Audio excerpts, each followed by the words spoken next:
Hey guys, this is part 6 of Innocence Lure, Jeff the Killer love story. And here I'm going to be reading chapter 25, and it depends on how long I'm going to be reading. So we'll see what chapter will end at, or maybe the end. I don't know. Well, we'll see once we read. Okay, here we go. Jeff started running towards the woods, and I chased after him. "Jeff!" I yelled after him. He stopped for me to catch up, and he took my hand. Beginning to run again, the chuckling came once again, but this time it was all around us. "Aw, how sweet! How sweet! It's pathetic," the familiar, hateful voice said. We stopped in the middle of the woods and looked around, trying to figure out where she was. "What did I tell you, Jeff? You're weak," she said, slowly coming out of those shadows. "Stay the hell away from her," Jeff hissed. She struck a finger in front of herself and shook it, clicking her tongue. "Oh, Jeffy, you know I can't do that," she said. "Then I'll make you," he said, releasing his grip on my hand and going towards her. She just stood there with a smug look on her face as he got a foot away from her. He lunged at her, but he missed and ended up behind her. He turned around to attack her, but stopped in mid-swing. It was like some sort of field was keeping him away from me. I looked to Jane, and she had a grin on her face. She took out her knife and stroked it, all while looking at me. "This is payback for the last time," she said happily. She ran at me and swung, cutting my arm. I grabbed it and backed away. "Aw, too innocent to fight back?" she questioned. I backed up a bit and got to the field that she managed to create somehow. "But you had no problem doing it last time," she laughed. "I didn't want to," I said, trying to back away as she circled me. "That's too bad. I wanted to fight," she said, running at me again. She swung and I dodged, uppercutting her. She slammed into the ground with some dust and grass flying in the wind. She slowly started to get back up, and she smiled. "There we go," she said insanely as she stood up straight. "You're a real bitch," I growled.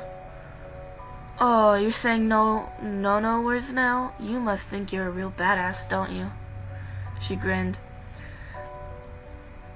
"I may be innocent, but then sometimes I can be your worst nightmare," I said angrily. I ran at her and punched her in the face. She stumbled back and looked at me wide-eyed, surprised I had suddenly changed. She came at me and grabbed my braid, throwing me to the ground. "Jane, leave her the fuck alone," Jeff screamed. She turned her attention to him and began walking towards him. "How does it feel, Jeff, to finally know what love feels like, only to have ripped away from you?" she said, standing in his face. He pounded on the field and shot her the biggest death killer ever. "I'll rip out your intestines, I promise you that. I give you two shits if you're... I don't give two shits if you're a creepypasta or not. I will make your death the best I've done," he said, on the verge of craziness. She just laughed at his remark. Jeff's point of view. I was losing it. I knew I was losing it. I wanted to take the top and bottom of her mouth and rip it open. I started laughing insanely at the thought. "You don't stand a chance against me. You think you'll live after all this? I'll make sure that impale you with your own knife. I'll wrap you up and throw you into the river, and all the while I'll be laughing in pleasure." I laughed happily. She looked at me with a true fear in her eyes, but snapped out of it to make it seem like she wasn't. If you can catch me, she smirked. You better believe I will. And just so I won't hear your annoying screams, I'll rip out your tongue, I threatened. You'll be too busy mourning the death of your precious Ariel, she stated. My laughter slowly faded at the thought of Ariel lying before me, chopped to bits, and the anger came back again, and I started pounding even harder on the field. I'll kill you, I screamed. She laughed and backed away, but stopped. She instantly spun around, only to stop in her tracks.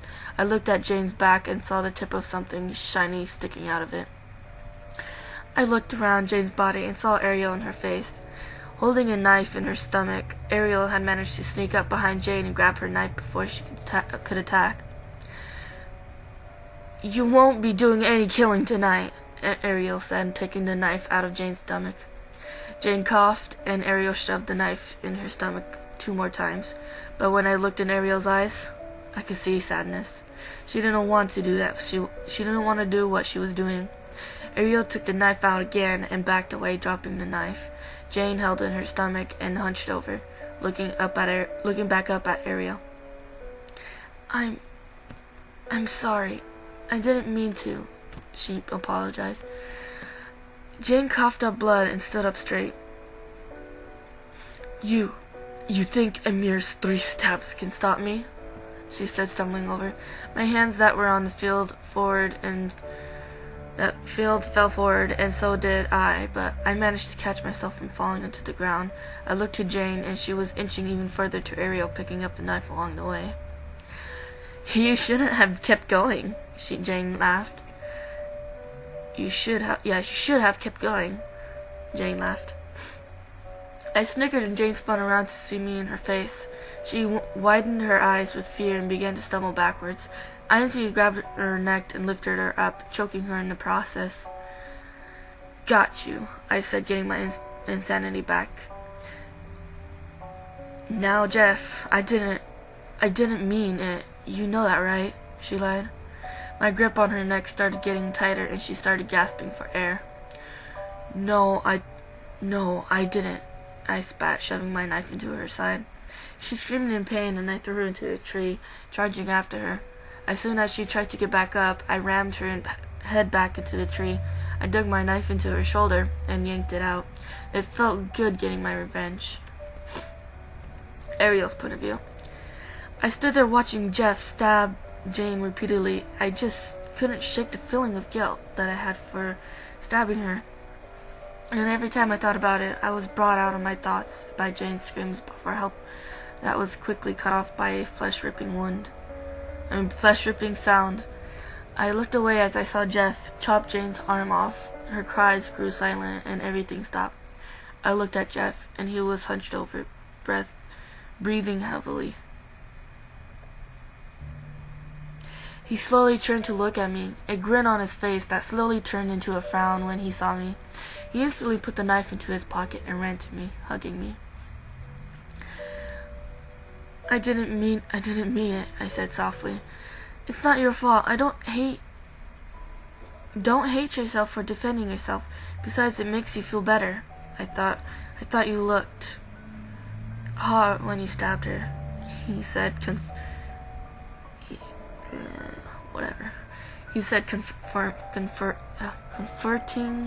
comforting me. I laughed at his attempt and snuggled my head into his chest. I looked to the bloody scene and decided something. I think we both know what needs to be done, so that no one can come after me anymore, I said. Jeff pulled away from me and put both hands on my arms. He gave me a somewhat hopeful look. You don't mean, he trailed.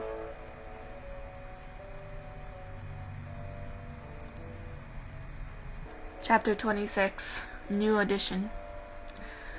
I need to become one of you guys, I let out. Jeff widened his eyes. But you don't kill, he said. I may not kill, but I'll be the queen of paranoia. I'll make them fear seeing me.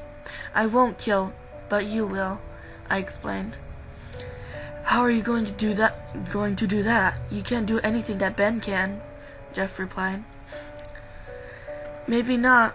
Just follow me, I said, pulling him along. We went past Jane's mutilated body and towards the house. I didn't know what we were going to do about her body, and I'm sure some of the other monsters were going to ask questions. Someone would probably attempt to go after me and the rest. That's why I decided the best thing to do is become one of them. And I already had an idea in mind. I just needed the ability and outfit for it. I picked up my pace and started running through the trees, the hoots of the owls flying by. When we got to the house, we walked in to see everyone up and talking. They all turned to look at us, and they were chatting up a storm. Then they noticed the blood on our outfits. What happened? Ben asked, confused. Jane happened, and Ariel has something to say, and Jeff said, standing closer next to me. I looked down next to all of them, and they were awaiting my announcement. I figured out the best way to keep you guys and myself safe is by becoming one of you, I announced. They looked to each other, then to Jeff and I. How do you plan to do that, child? Sunday asked. That's the thing. I'm not quite sure. I have an idea, but it's going to need some work, I said. Ariel, you're human. We were basically created like this. How do you expect to become one of us if you weren't created? Jack questioned. I don't know. I'm trying to figure out everything, I said. Well, if you're going to be one of us, then you're going to need an outfit. Come, Miss P said, grabbing my wrist and taking me to her room.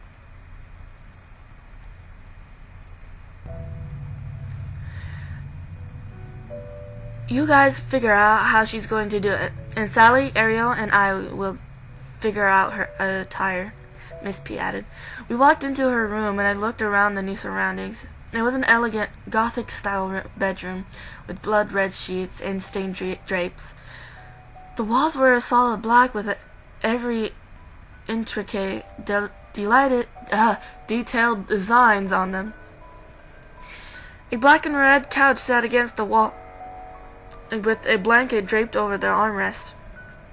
Miss P walked over to a closet and pulled out a sewing kit and fabric. Sally hopped onto the couch and set Charlie next to her, patting off his tummy. I'm guessing you want to color white, she asked. Yes, I replied. You know that's quite a bright color, Miss P said, raising an eyebrow. Yes, but if my idea works, it won't matter, I said, hopeful. So what is it you want to do exactly? She said, picking out a white lace fabric and handing me a sketch pad. Well, I trailed. I had finished explaining the idea, and she looked at me up and down. That's actually quite a good idea. That's actually quite a good idea. Will definitely make people fear seeing you, she agreed. I smiled and handed her the sketch pad that I had drawn the outfit on. She picked it up and eyed it. Now this is something I can work with, she said with a grin. Jeff's point of view. This is going to be impossible. If she wants to scare people, she's gonna have to be able to get it in people's heads. Whatever, Ben said. Not exactly. She could stalk and follow people until they become extremely paranoid. That's when Jeff comes in and kills them. Like she's chosen them to be killed, Sunday argued. That doesn't sound half bad, but what happens if somebody tries to follow her and she can't get out of their line of sight? Jack asked. We'll lose them, or we can just stay a good distance away.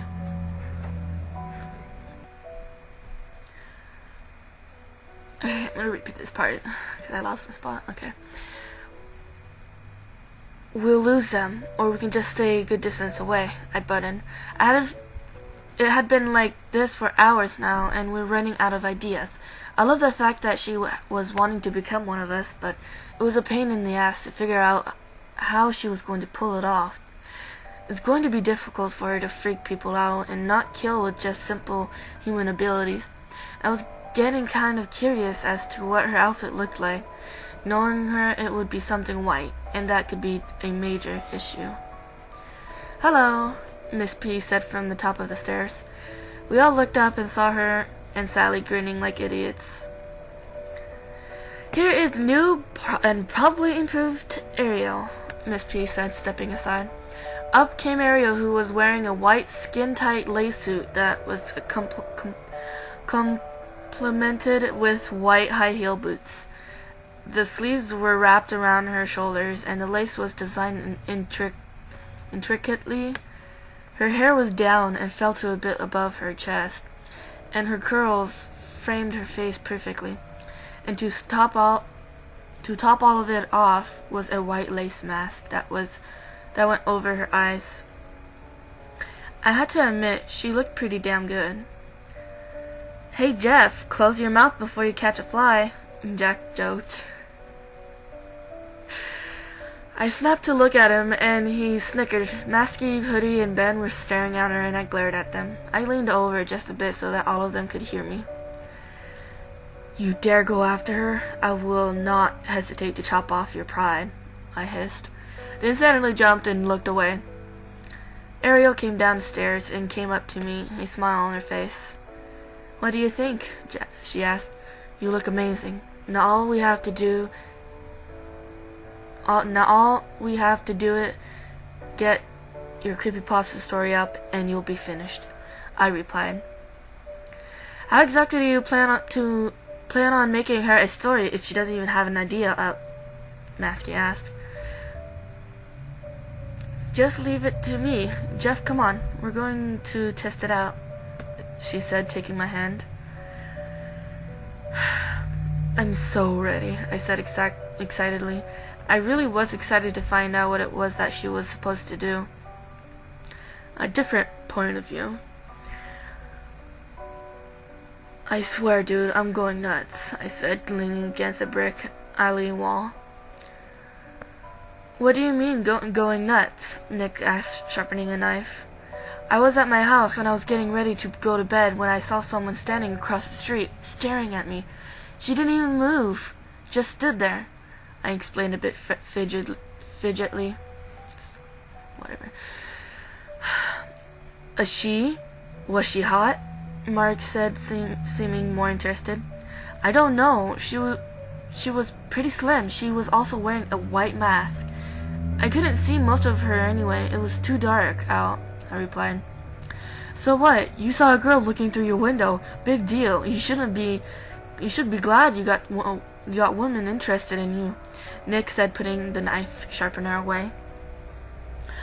"It doesn't stop there. During the middle of the night, I heard this woman singing. It was some lullabies, saying I was one of the chosen," I continued.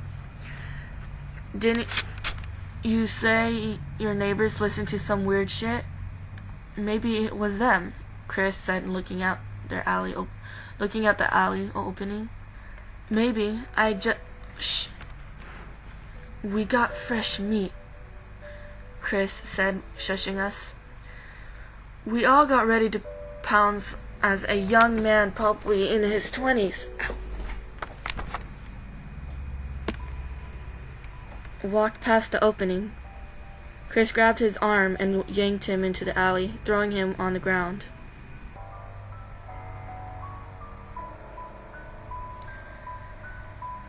Let me read this part again. We all got ready to pounce as a young man, probably in his 20s, walked past the opening. Chris grabbed his arm and yanked him into the alley, throwing him on the ground. "Where are you going?" Mark said, leaning over him. I'm going home. Just got off work," the man stuttered. "Work, huh? Did you just get paid?" Chris asked, taking out a gun. No, but I'll give you all the money I have. I'll even give you a check. Just please let me live. I got a wife, 2 children," the man begged. I don't know. You could rat us to the police, I said, yanking him up by the collar. I promise I won't say a word, he pleaded. I don't think we can risk it. What do you think, guys?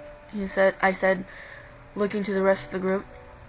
They all said no, and I turned back to look at the scared man.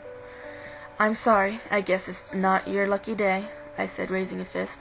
Please, he begged. Begging ain't gonna... I trailed as something caught my eye. I turned to look at my left and saw that the exact same woman I saw standing outside my house. That's her, I said, letting go of the man, pointing to her. She had a white lace, skin-tight suit on and brown curly hair. She walked forward and the click of her heels echoed throughout the alleyway. The rest of the guys whistled and started walking up to her. Who are you, little lady? Nick asked, getting closer to her. She didn't move or do anything, except start singing. Hear me sing to you, listen close. I've come here just for you since there is no tomorrow. It's the song I heard last night.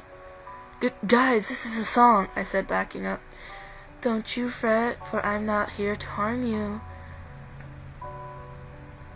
Hey, stop singing, Mark said, getting closer to her. The shadows lurk from dusk till dawn. Choose those who deserve to fall. Did you hear me? Stop singing. Mark said it a little bit louder. I backed up even more until I bumped into something or someone. Oh, you are among the chosen. Slowly I turned around to see a boy with black as night hair, pale white skin, and a bloody cut smile from ear to ear. His eyelids completely burnt off. His white hoodie was covered in fresh blood, along with the knife in his hand. Stop singing, bitch, Mark screamed. I turned to see Mark grabbing her wrist and her smiling just a bit. You need to be punished for your wrongdoing. You have been chosen, she said softly. Yeah, it's time for you to go to sleep, the boy behind me said. Before I could do anything, I felt a stinging sensation in my back that kept getting worse and worse. I fell to my knees and saw a pool of blood around me, soaking into my jeans before everything went black and cold. I heard Fuzzy yelling and screaming, and I looked up to see a blurry scene of blood and gore.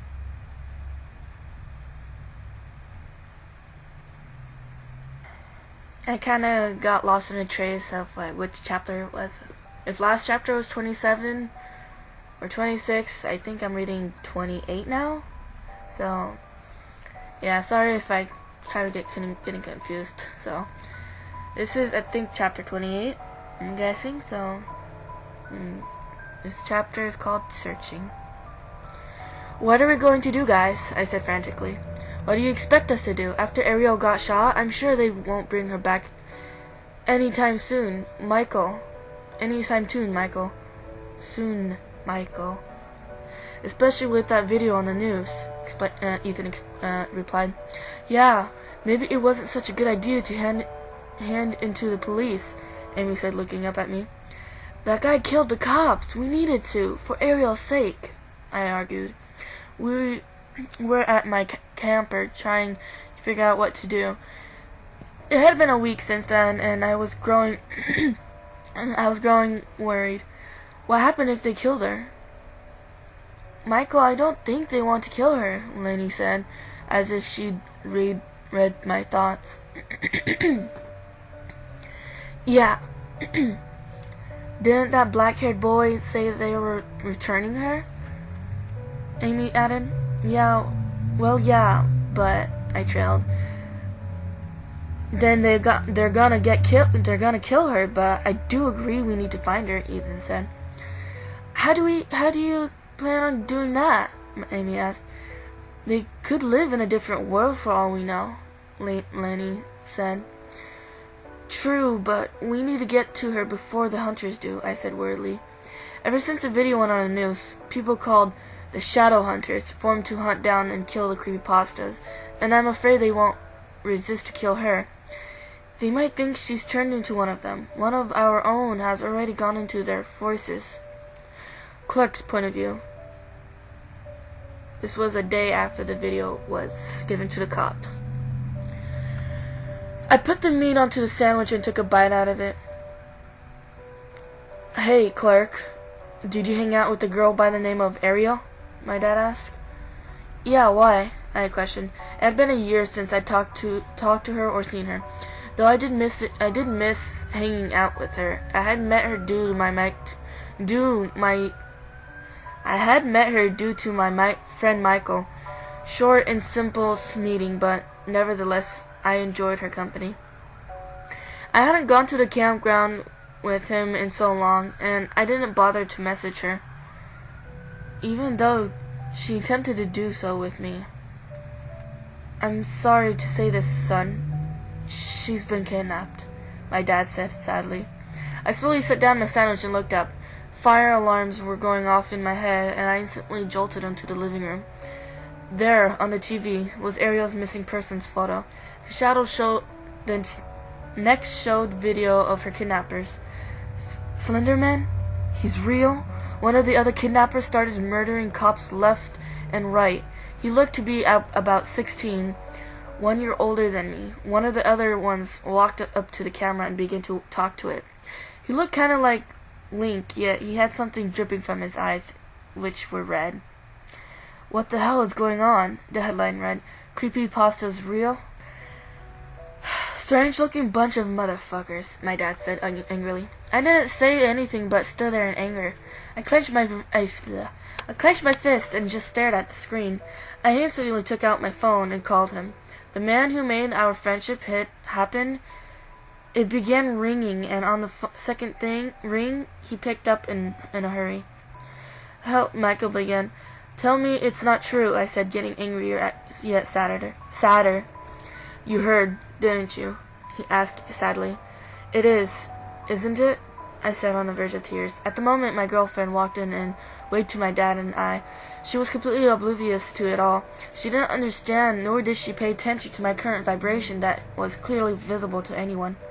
"Hello, Clark, is everything okay?" she asked, finally realizing my emotion. I just looked to her and away, beginning to walk to my room.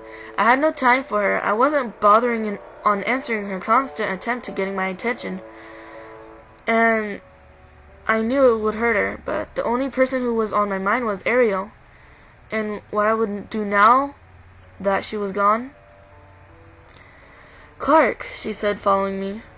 I walked into my room and attempted to shut the door, but she stopped it with her hand. "Clark, what is going on?" she said, getting worried, but yet it seemed she had a tint of frustration on her voice. Get out," I muttered, walking further into my room. My back to her, I switched the TV and to the news, and the subject was still on. "What?" she asked, confused. "Get out," I screamed, turning to her. She backed up and looked like she was going to cry. She turned to run out of my room as I just stood there, completely uncaring of her feelings. "Many people are locking up their houses for fear of an attack. The police advise for you to have someone at your side if you are in an alley or woods at any time of night. Police say that a certain group of people called the Shadow Hunters are specifically created to track and take down these beings.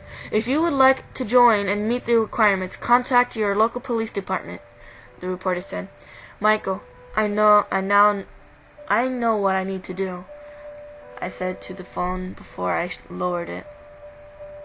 This is chapter 29. It's mainly talking about how Ariel has become and how there's a new story behind her called the Masked Maiden.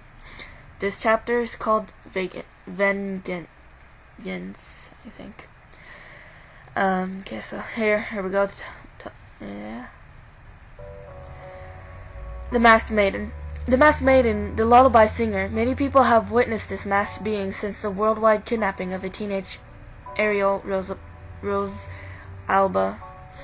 There have been many accounts that have been recorded of this experience of this woman. It is said she seeks out those who have done multiple wrongdoings in their life. Some have said she is the deathly karma in physical form. She has the ability to get into your head and sing the lullaby of which those fear. causing paranoia. However, there have been accounts that she does not sing a lullaby of your end, but that of your blessing. She will first begin to follow you, standing at your house at night, or secretly watching your life to make the final decision. After the first day, she will make herself more noticeable. She will allow you to see her, and she will sing a lullaby in your head. And dressed in a white lace suit and white lace mask, depending on what you've done decides on what you deserve. It is very rare if she blesses you. Here are some of the accounts of her visits. I don't know what to do anymore. She follows. She just stands there. She doesn't even move. She doesn't say a word. I just thought that she would leave. No. It keeps getting worse and worse. And now I keep hearing this lullaby. I heard it when I beat up this woman the other day. And when I try to go to sleep, it gets louder every day. Even every single day. For 5 straight days. I can't even sleep anymore. It was signed Anonymous. Another experience, but that of a blessing. Who is she? She just stands there. She does not do nothing. She doesn't do anything. I can't tell if her motives are good or bad. I tried going outside to talk to her, but she seemed to vanish before I could. Then I walked back inside to see her standing in the same exact spot. I was about to open the door when my mom walked in and started yelling and beating me. I don't know why she does it. I've heard about this masked maiden, how she sends someone to kill you. I just want her to finish it already. I started hearing the lullaby, but it was different. She said I was blessed, then that she'd protect me. Then my mom started yelling at me, told me to stop singing. I thought only the person was being stalked heard the lullaby. She busted into my room and started yelling even louder. She picked up my lamp and hit me with it, causing all the light in the room to go out. All I could see was her shadow. Then I saw another one. It slowly came up behind her. Then I heard her scream in pain, and she fell to the ground. I felt something warm seep into my clothes and splash on my face. The figure finished whatever it was doing and walked over to me, and I was frightened, but he just leaned in closer. His eyes were black rimmed. His face was so white. Jeff? Go to sleep, he said before hopping out of the window. There has been many so-called accounts, but some not good enough to say that it was really her. But there are things that can be said. If you can see her, be sure to look back on your past like she can, and see if you deserve to die. And maybe, just maybe, if you repent, she'll spare you. They got to her. The leader of our group, Luke, said as Tom finished reading the new story, I held my gun tighter to my chest and clenched my teeth. How dare they? I'll kill every last one of them. I stood up and stared, walking out the door.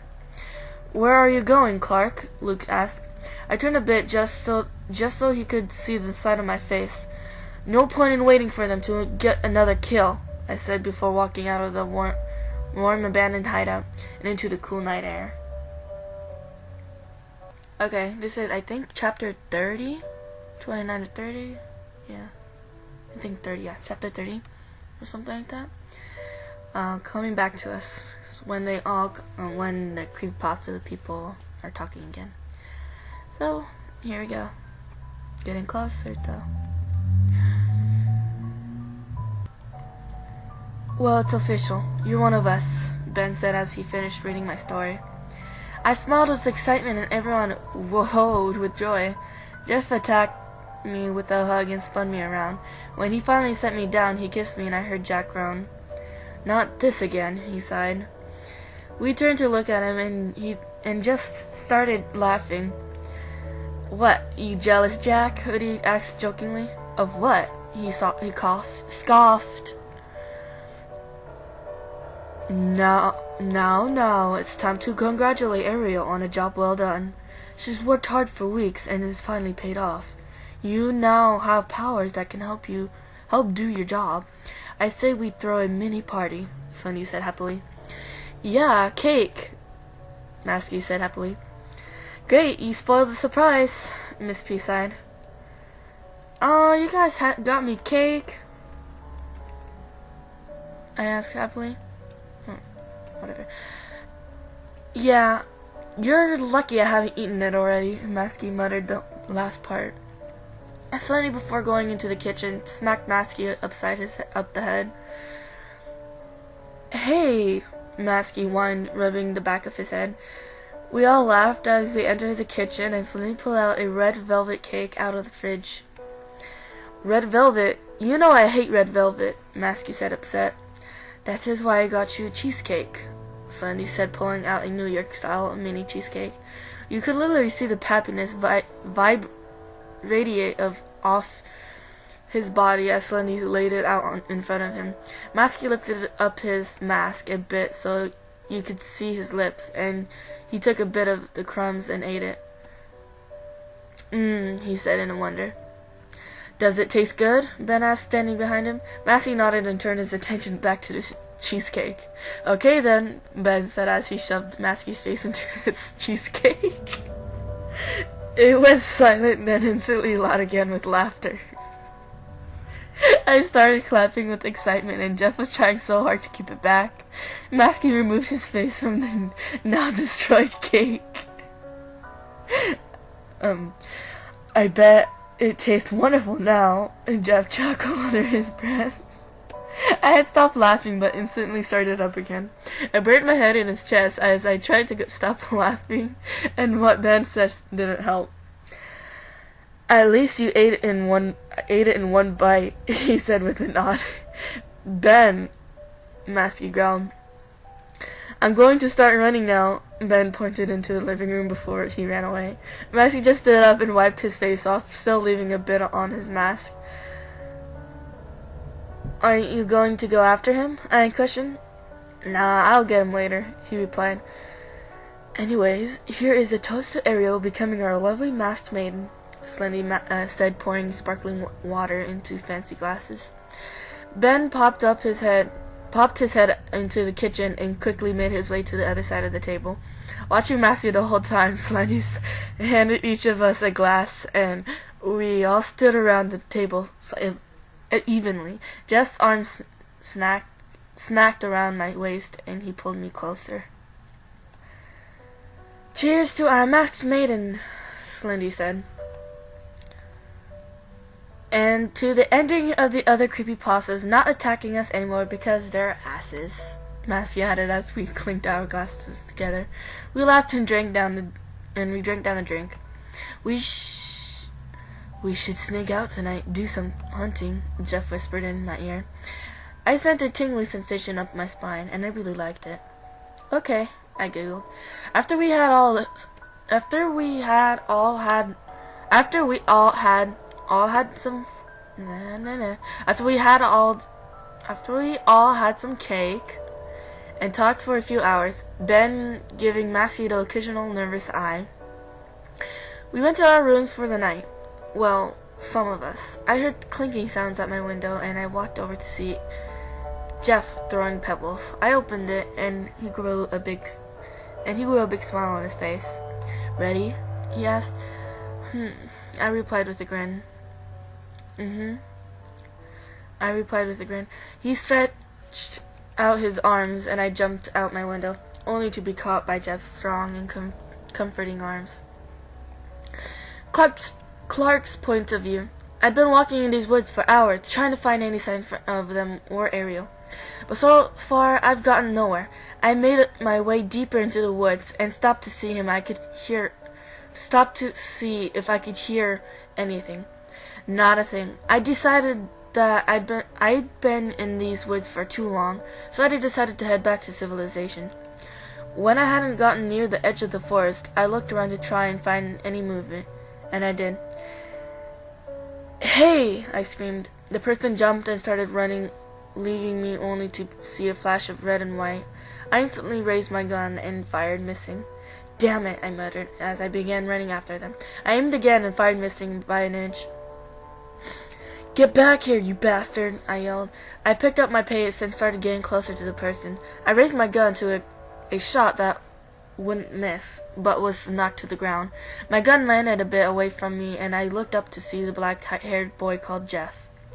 His red-stained sweater stuck out the most in the dark woods, that and his white-as-snow face. He gripped his knife and began backing away. "I don't think so," I growled as I reached for my gun. As I was about to grab it, someone kicked it away and ran off. I quickly got up and looked around my surroundings. I would see glimpses of white run between the trees encircling me. "Come on, you pussy," I threatened. Ariel's point of view. The man was in what would look like some sort of assassin's outfit.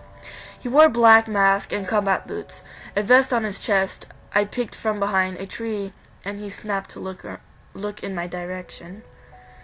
He started coming towards my area, and I got ready to fight. At the last moment, I ran out and tackled him to the ground. He kicked me off him, and I got into the dirt, and onto the dirt around him. Kicked me off him and onto the dirt ground. He began to get up, and so did I. He looked at me and slowed his movements. "Ariel?" he said softly. I widened my eyes and stood up straight. Jeff started walking up to next to me. His eyes went from me to Jeff, anger clearly growing in them.